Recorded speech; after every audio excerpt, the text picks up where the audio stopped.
Haleluya, semangat hidup, hidup semangat, melangkah pasti bersama Tuhan. Hari ini Alkitab ajar kita tentang sesuatu yang sangat mendasar.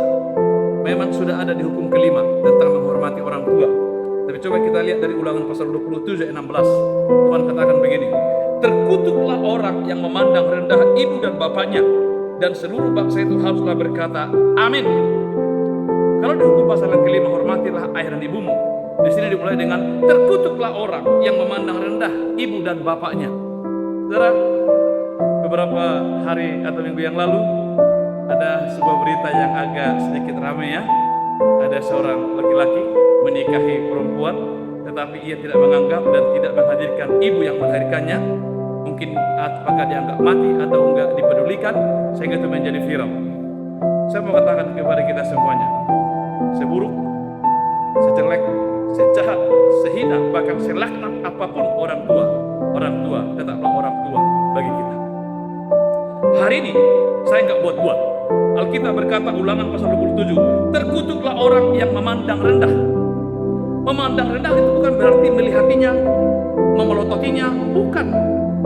Terkutuklah orang yang nggak menganggap, yang tidak menempatkan bapak ibunya pada posisi yang tepat.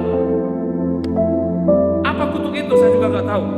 Tapi seperti kemarin saya bilang, terkutuklah, ditimpakanlah segala yang buruk, ditimpakanlah segala malapetaka. Apakah sekali tumpah semua saya nggak tahu. Tapi tidak ada berkat bagi orang yang tidak menghormati, tidak ada berkat bagi orang yang memandang rendah ibu dan bapaknya. Dan bangsa itu seluruh menjawab sepakat, amin. Artinya memang itulah imbalan pada setiap orang yang memandang rendah ibu dan bapaknya. Sekali lagi, Alkitab firman Tuhan tidak pernah memberikan ruang bagi kita untuk menghina, tidak menganggap orang tua seburuk apapun. Tidak pernah memberi ruang. Maka hari ini hukum kelima dipertajam. Terkutuklah orang yang memandang rendah, yang tidak menganggap, yang mengabaikan ibu dan bapaknya. Apakah saudara, apakah kita, masing-masing kita ada pada tahap itu? Bangkit dan bertobatlah. Bersujudlah di hadapan ibu dan bapak. Bersujudlah di hadapannya. Mohonlah pengampunannya. Mohonlah doa berkatnya. Dan saya percaya, sebagai orang tua, tidak akan pernah menahan pengampunan, tidak akan pernah menahan belas kasihan kepada anak-anaknya. Terkutuklah orang yang memandang rendah ibu dan bapaknya. Mari kita tempatkan orang tua, ibu dan bapak kita pada tempat yang tepat.